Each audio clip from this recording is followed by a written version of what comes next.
விருச்சிக ராசியை பொறுத்தவரையிலும் பார்த்தீங்களேன்னா, ராசிக்கு 8ஆம் இடத்தில் குரு சென்றாலும் பணவரவிற்கு பஞ்சம் இருக்காது.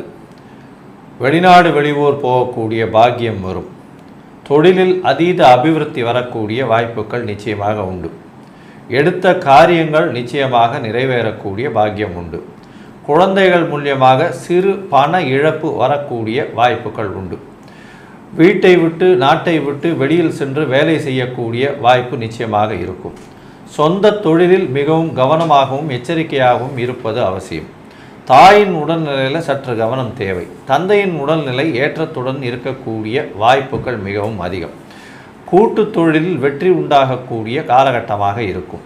போட்டி துறையில் போட்டி தொழிலாக இருந்தாலும் சரி, அதாவது பாடம் படிக்கக்கூடிய மாணவர்களுக்கு போட்டி துறையாக இருந்தாலும் சரி, அதில் வெற்றி நிச்சயமாக கிடைக்கக்கூடிய காலகட்டமாக இருக்கும். மொத்தத்தில் பார்த்தீர்களேயானால் இந்த விருச்சிக ராசிக்காரர்களுக்கு இந்த விஸ்வாவசு வருஷம் 80% பெரிய ஏற்றத்தை கொடுக்கக்கூடிய காலகட்டமாகவும் இருக்கக்கூடியதாக இருக்கும்.